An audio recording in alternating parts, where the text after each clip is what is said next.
I'm going to talk about the Lucy Letby case. So in the UK, this nurse was convicted of killing 7 babies and attempting to kill 6 more, I think it was. She was this nurse who worked on the neonatal unit at the Countess of Chester Hospital.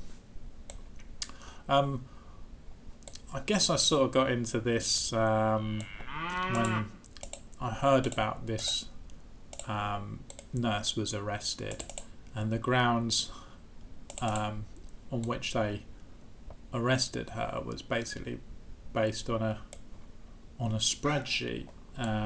There was a spike of deaths in the hospital, and she apparently happened to be on shift at for most of the deaths. And I just thought it was an interesting way of going about arresting somebody, because I deal with statistics all the time. I'm interested in chance and probability. Gamblers will be interested in this, and a lot of people don't really understand statistics and things like that. They can be fooled by them. I think there's a famous book called Fooled by Statistics. And what interested me about the case was just how it got as far as it did. I mean, she'd been arrested. Now in the US, I think you basically need some sort of evidence to arrest someone. You need probable cause or something. But in the UK, it's different. If I went up to a police officer and said, "This guy just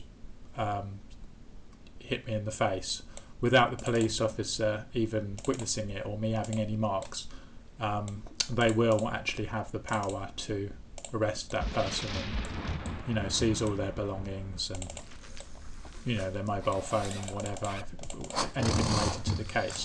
They don't actually need any evidence in the UK to arrest them. But what I was interested in was the fact that it went further than arrest. They managed to charge her, and then it even went to court. It was a 10-month court proceeding, and I was listening to a podcast about it at the time, so you couldn't hear the whole trial, but there were various podcasts that were doing summaries. The one I was listening to was the Daily Mail, and it was Liz Hull and some other woman. And I just wanted to know, how it got that far. What sort of evidence they actually had on this nurse, other than statistical bad luck of her being on shift when these babies had died. And we'll come into that in a bit, because apparently she wasn't even unlucky or anything. I mean, let's talk about the lottery. The chances of you winning are 1 in whatever. There's so many millions, so many billions, but every week someone wins the lottery. So you could say, the chances are someone somewhere is going to be on shift at a hospital for so many deaths. I wanted to listen to the trial, find out, why they actually, why it got as far as it did. And I'm listening to this trial, and what struck me about the prosecution Well, firstly, let me say, my sister's a nurse, and to be a nurse, you actually need a certain personality. I think. I mean, the same as like anything in the hospitality industry, like being a steward on an airline. They're often homosexual. I'm not saying all male nurses are homosexual or anything. Just the type of personality to be a nurse. You generally have to be a very quick, caring person. And so that was something that got me interested into how this woman could be a nurse and then do something like that. I get my sister being a nurse. So she'd been a nurse for which I think she'd done 3 years training at one place, and then she was at this hospital for another 2 years before any of these accusations took place. So it's quite unusual for someone to be working for 5 years and then suddenly start killing people. So I'm listening every couple of days to the summaries of these trials on the Daily Mail podcast, and they were just going through, like, the prosecution would just, what amazed me was they were just reading out all of her personal text messages to other nurses, other doctors, absolutely everything, and nothing that was actually relevant to the case, which I thought was extraordinary. I mean, there was this one bit where she's like chatting with another nurse about another doctor, and sort of jokingly says, I'm gonna go commando. Obviously means like going without underwear. I don't know if they have that saying in the US. And for some reason, this came up in the trial, and the prosecution was actually asking Lucy Letby. But yeah, I mean, she did stand as a witness on the trial herself, which again is unusual for if someone is unusual for people who are accused of committing crimes. They normally don't put themselves up as a witness. But yeah, they were asking her about her personal text messages. At one point, the prosecution was saying, like, what did you mean by going commando? And obviously, she was embarrassed about these personal text messages being on display for everyone. She just answered, I don't know, meaning she just didn't want to talk about it. And that, for some reason, the prosecution are like, was inferring that she's a liar and things like that.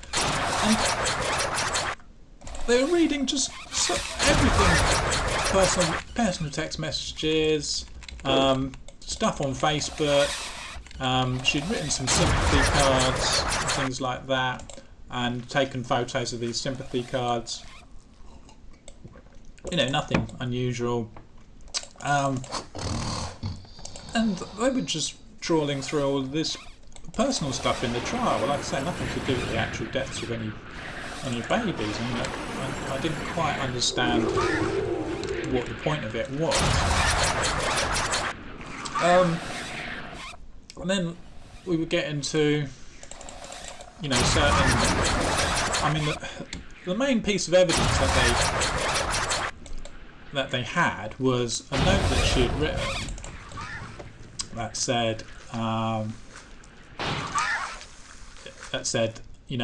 it had all sorts of writing on it. It was nothing, so it was just she basically liked to doodle a lot, and it said, I'm innocent, how can they do this to me, and it also said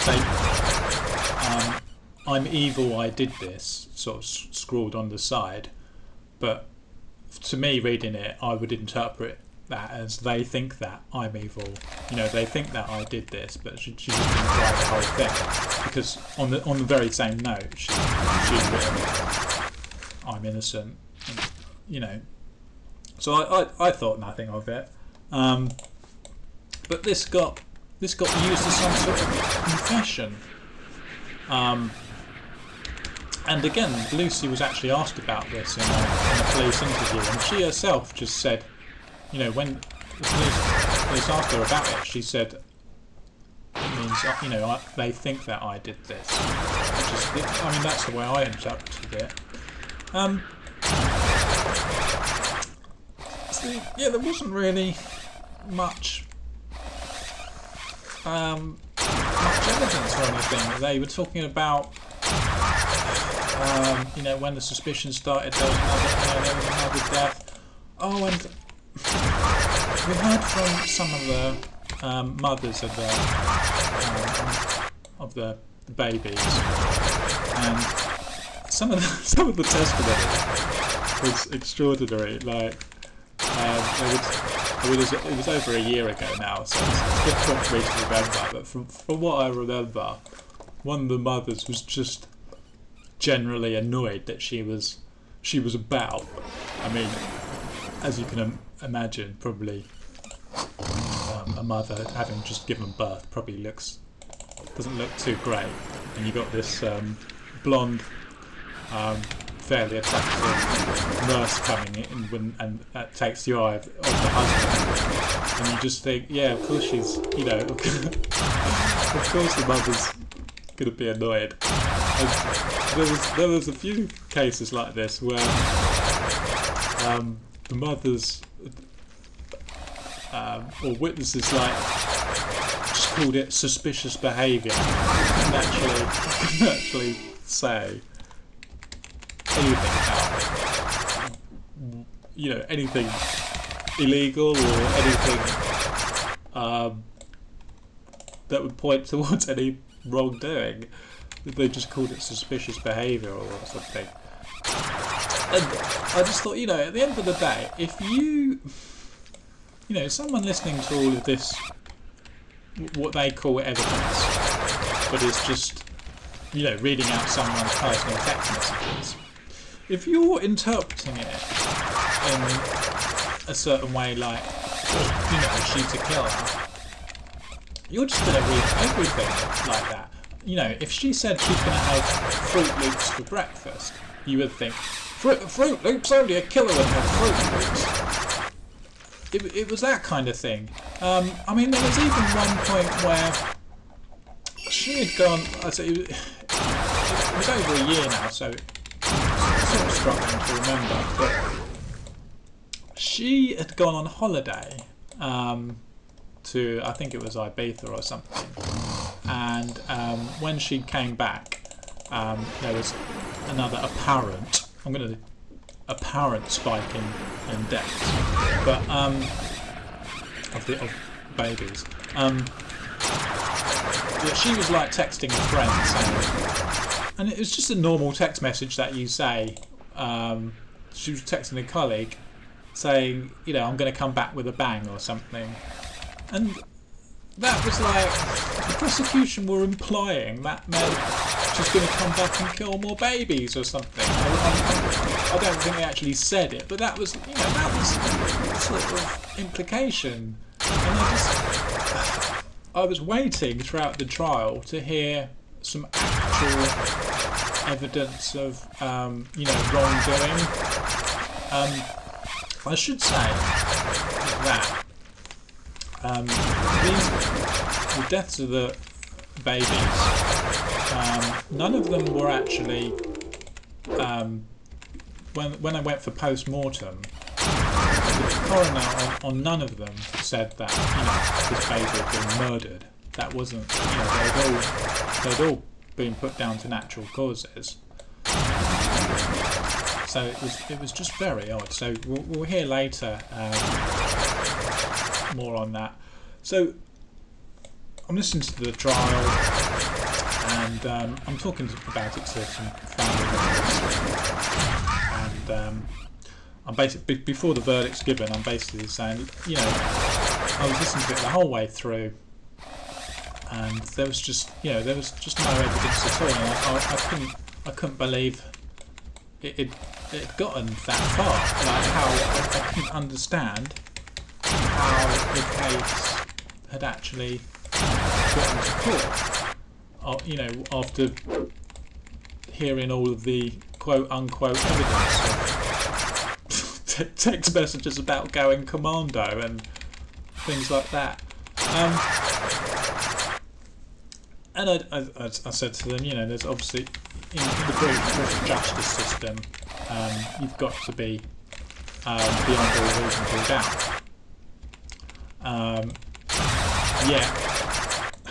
When I heard what the judge had actually said to the jury, I just couldn't believe it.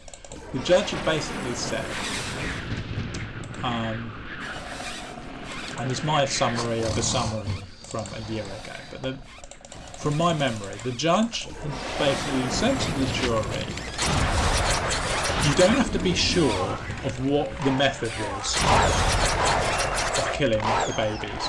Oh, I should also point out, well, in a murder trial, you've got, or any sort of trial, you've got a victim. You know, if someone's been murdered, someone's been murdered. So someone done it.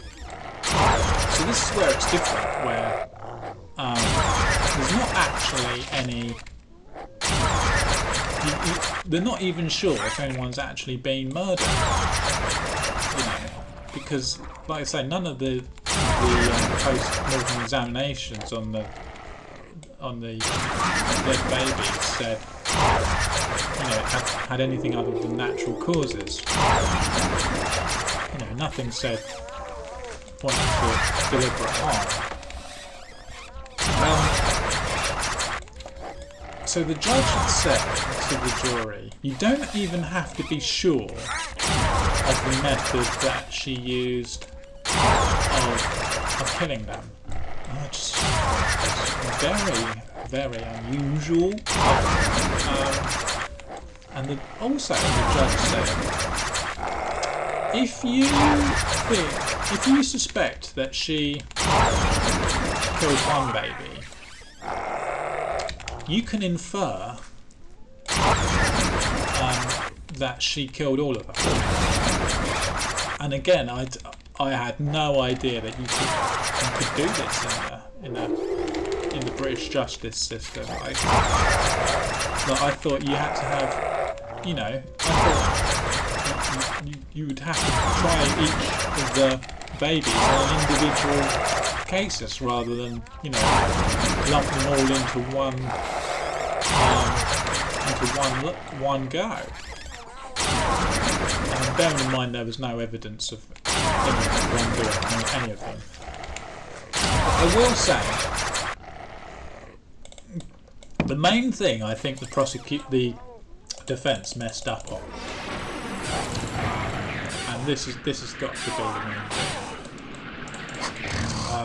One of the babies, well, this baby didn't die actually, but one of the babies apparently had a really high level of insulin, and the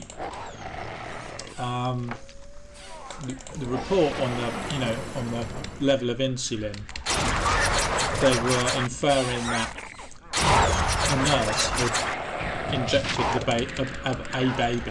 Like I say, this baby actually survived. A nurse had injected a baby with an overdose of insulin, according to this report. Now, the defence, for some reason, agreed that this was the case, when actually they should never have agreed. Because one of the scientists looking at the results, originally put it down to just an error, because put it down to an erroneous result on the insulin.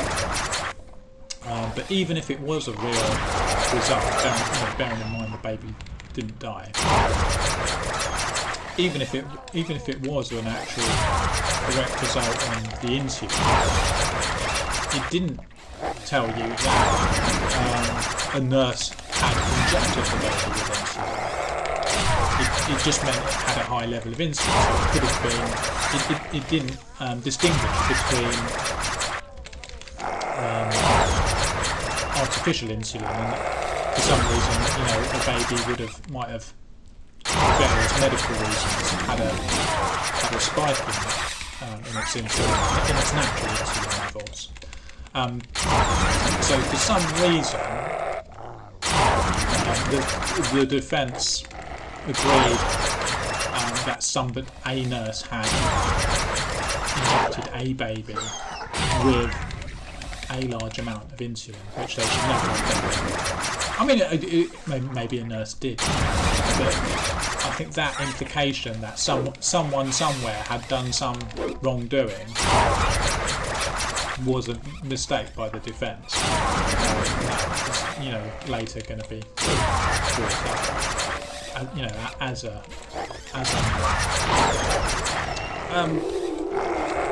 And yeah, when the jury read out the verdict, I have to say, listening to this podcast with Liz Hull and the other woman, I did seem to get the impression that they thought she was guilty. Especially, the way they would. I say it was over a year ago now. They would make little comments about, next we're going to hear some disturbing evidence, and again I was waiting for the evidence, it never arrived, but I got from this podcast that they actually believed that she was guilty. I just seemed a little bit confused because they, what are they hearing? What are they hearing that I am not hearing? Why am I not hearing any sign of guilt when they are? And I kind of put it down to the fact that they were women and I'm a man. It must just be two different psyches. Because generally women do hate each other as a general, having worked in an office with a lot of women, that they don't get on. And this is another thing that I noticed. They did mention that I think the majority of the jury were made up of women. I have to say, I think that probably really went against Lucy. Just on a, just from my experience. I mean, it wasn't all women, but I think it was a majority of women. And so, yeah, they read out this guilty verdict, and there's no surprise or anything from women in the Daily Mail doing the podcast when they're reading out the verdict. I think they thought she was guilty. I couldn't believe it. Just the fact that it wasn't so much that I thought she was innocent, okay, because I don't know the woman. It's not that I was sure she was innocent. I was just really confused because there was no evidence of guilt. There was nothing. It was just reading out personal text messages, flirting with another doctor, writing sympathy cards, looking up people on Facebook. And someone once said, I was looking on YouTube for other people who sort of shared my thoughts. There was this black guy, the video, and he said, and I never thought of this myself, he said, if you've murdered someone, there'll be loads of evidence. You know, you can't hide it. And I never even thought about that. Like, you can't murder, you know, it would be a bloodbath. You can't hide one murder, let alone 7. However, she was accused of like 15. Yeah, and another thing in the trial, they were looking at her previous Facebook history. By the way, Lucy had assisted with the police in interviews. At no point in any of the interviews, I don't think she ever said no comment. You know, she always answered all the questions to her full ability, which I myself, I could say that's not my. You know, that's a nurse's personality, I think, always wanting to help people. So yeah, about her Facebook searches as well. So she apparently, obviously, working the night shift, which I do as well, gets a lot of free time, and has a lot of Facebook searches.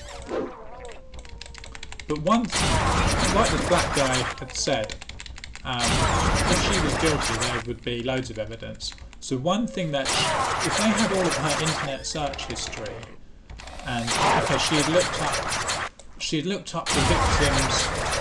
I'll call them victims. She looked up the parents of the deceased babies on Facebook a year later.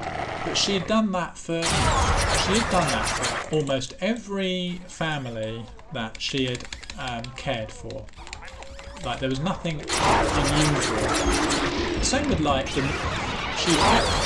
kept some notes in her house, like handover sheets. And the police described them as being hidden under the bed, which just means they were under her bed. You know, people are creatures of habit. If you leave something in your pocket, I know because I do it myself when I'm given my payslip or whatever. It always goes in the same place in my bedroom. And I can imagine if someone like a nurse, she comes home, she's got a piece of paper in her pocket, it would just go in the same place underneath her bed every day. And that's it. Okay, the police were asking her, you know, these were technically confidential pieces of paper, why didn't you dispose of them? You know, people that just creatures of habit, just chuck it under the bed with the rest, think nothing of it. I mean, the worst you could do her for was failing to recycle, really. So yeah, the jury read out this verdict. I can't believe it. Just like I say, not because I thought she was innocent. It's just the fact that they had managed to convict someone on so little. And the sentence that she received was like 15 life sentences. So let's say they had the death penalty, right? She would have been given the death penalty. And you know, whatever happened to extraordinary, talk about like UFOs, whatever happened to extraordinary claims require extraordinary proof? That's obviously not the case, because it's extraordinary claims required absolutely no proof, just circumstantial evidence. I mean, it's later been revealed that not only was... Oh, another thing I was waiting to perhaps hear in the trial, what I might have thought would have been a defence, or possible explanation. Have you ever heard of Typhoid Mary? Where she was, I think she was a nurse or something, and she obviously was a carrier of typhoid, but she would never get sick herself, but she killed thousands and thousands of people by no fault of her own. She just happened to carry this disease and not be sick herself. And I thought that might popped up in the trial, you know, as a possible explanation. Is it possible that Lucy could be carrying a certain bacteria or virus that might be causing this through no fault of her own? But that actually wasn't mentioned by the defence or anything. But it turns out that some statisticians have been looking at the whole case, and she wasn't. One, there wasn't even an unusually high amount of deaths for this hospital. I mean, anything more than is statistically natural.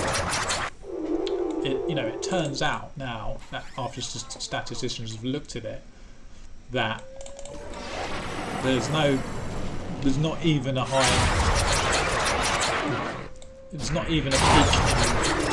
in death rates. That's unusual.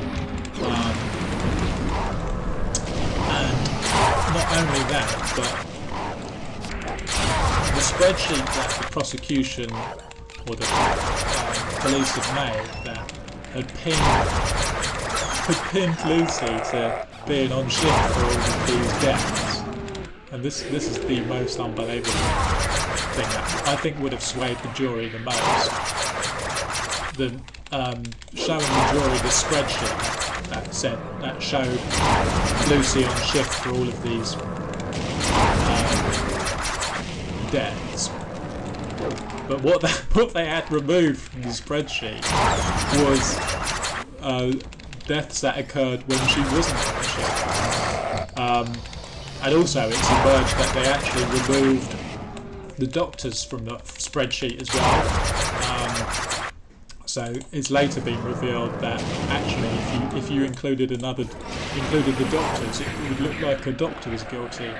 But essentially what they had shown the jury is a roster of when she was on shift, and it looks like she was on shift.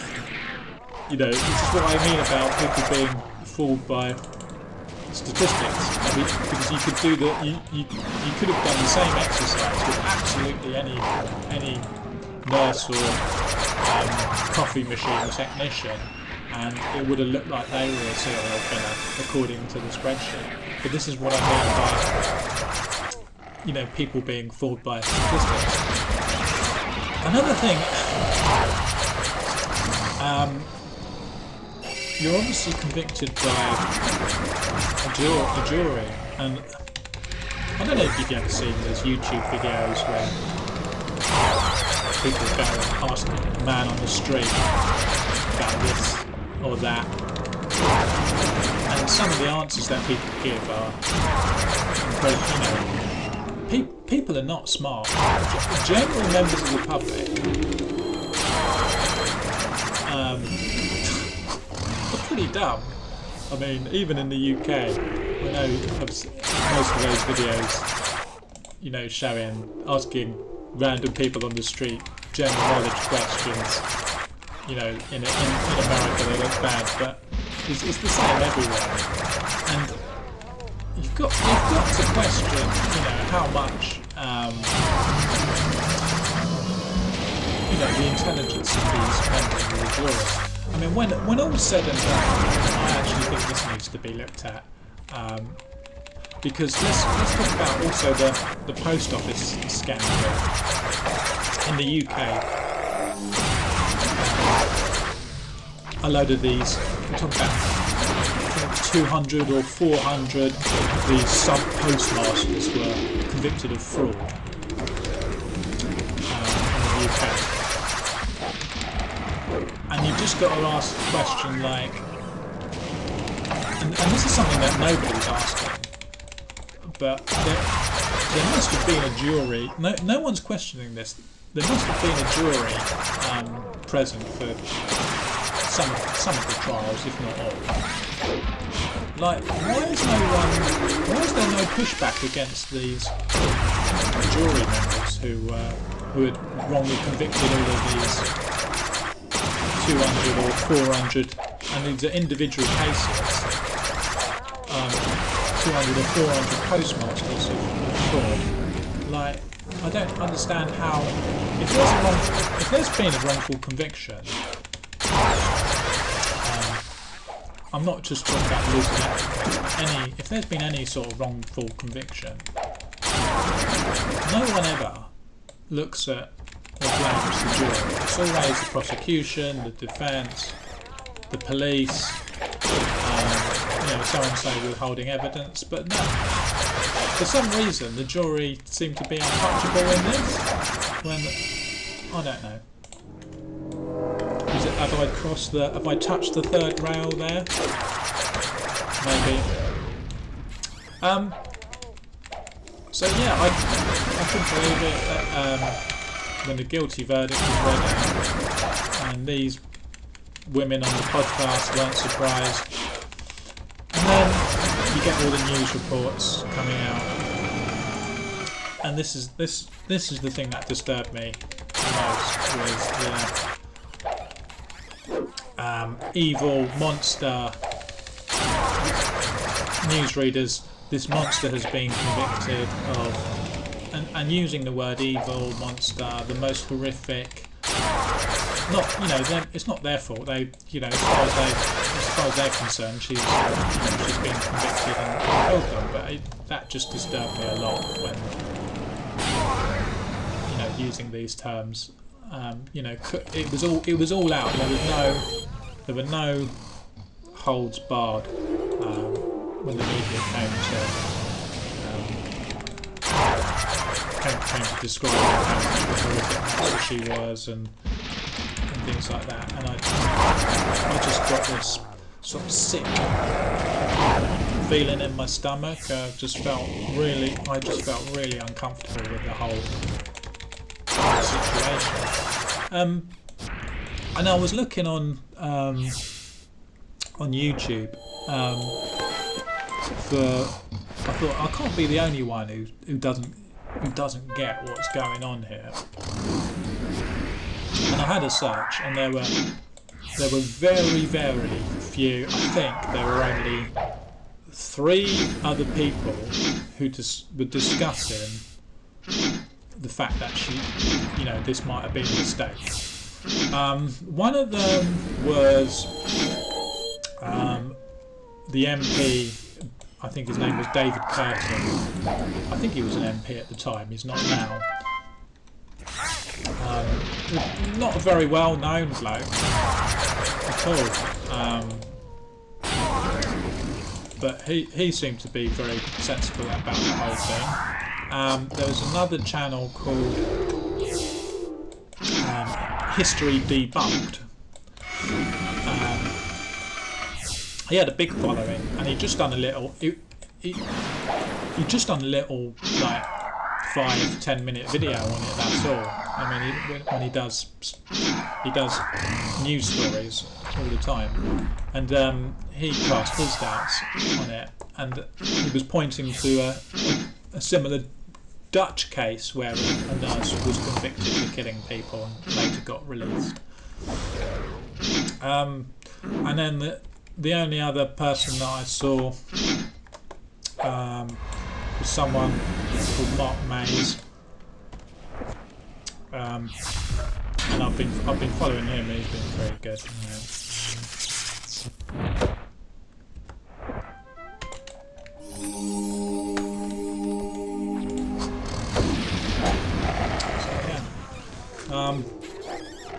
looks like that's the end of this for me.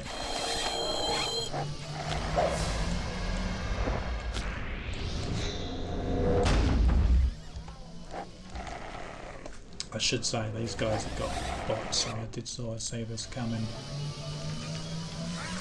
Yeah, Mark Mays has been advocating the whole time, doing videos with updates. It's worth giving him a watch. But I was just surprised that I just you couldn't see a lot, you know. There was only the odd couple of people talking about it, and even the comments on where they actually showed the trial, all of the audience members,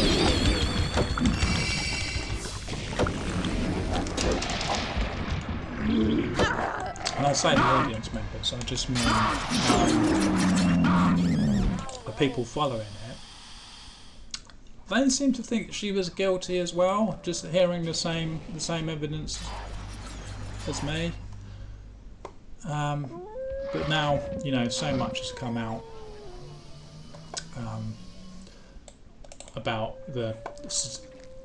you know, a lot of professional statisticians have basically said, you know, what I thought, and hopefully, yeah, she will be released soon. But it's just I just don't get how these people think she's guilty. I don't get it. Like, what is it that they have heard in the trial that I haven't? Like reading because there's another YouTube channel called Crime Scene to Courtroom, and they'll just they'll read out the transcripts. But I have to say, the guy reading out the transcripts, he thinks that she's guilty, and when he was reading out Lucy's answers, there was a lot of bias, because the way he would read out the transcript, you've got Lucy saying yes or no, but the way he would read it out is like no. Like just little things like that, which would actually make a difference, because you don't actually hear the conversations. And even though if you're just hearing a transcript read in one way compared to reading it another way, you can even sway an audience that way, just by going no instead of no. And even people were commenting on his page, saying, "Oh, the lack of care that she in her answers," and I don't think it was that. It was just the way that he was reading them out that sort of gave a so-called lack of care.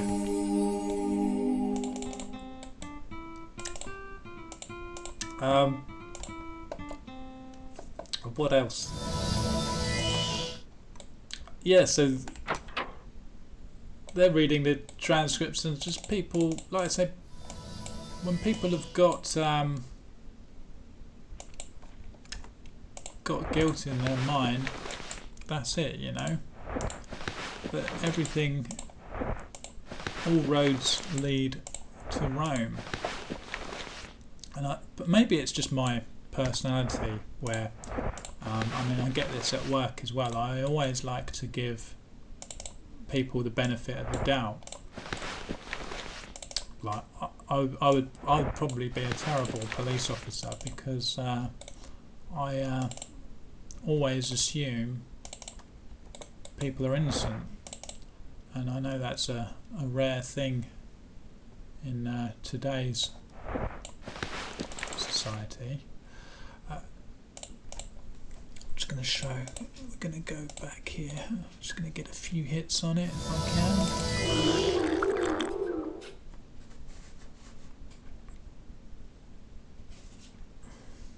I mean, what happened to innocent until proven guilty? When did that go out the window? Oh, I have to say another thing. So she's convicted of killing babies, and she's on the neonatal ward. So these are premature babies, right? some of them very premature. And I just think, you know, in today's society where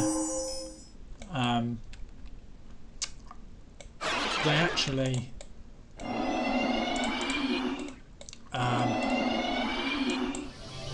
you're allowed to have abortions at a certain time, and this woman took abortion pills too late. His mother, she had lied to the doctors and got hold of abortion pills, and had killed her own baby by taking these abortion pills. And at first she got given a jail sentence, as you would expect. And then for some reason there was outrage, and now she's not got a jail sentence, it was changed to a suspended sentence. And I just think, well, either you're giving out life sentences for killing babies. I mean, and she ended up with like a 3-month suspended sentence. So what's the difference here? Why does, just because one baby's wanted and one's not, why is this woman getting, who definitely and pled guilty to killing her own baby at 8 months, why is she getting only 3 months and Lucy getting a life sentence? You know, you're either, what's the cut-off here? It's just something.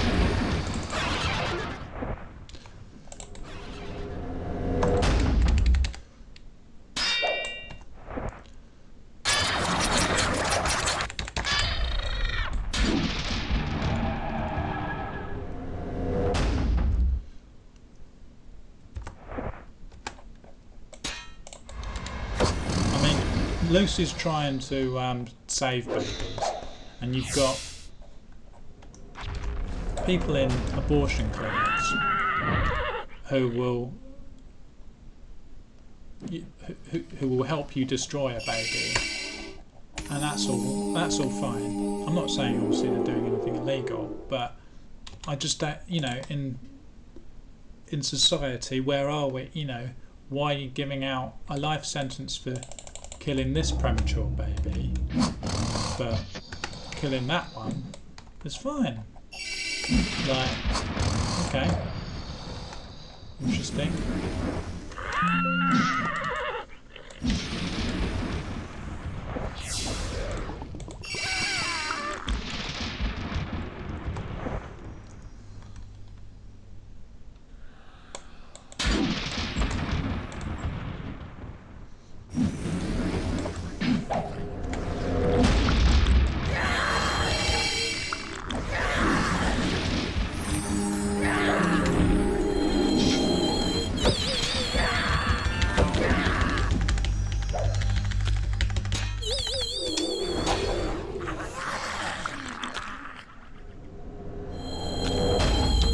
Cure potions. This is very bad.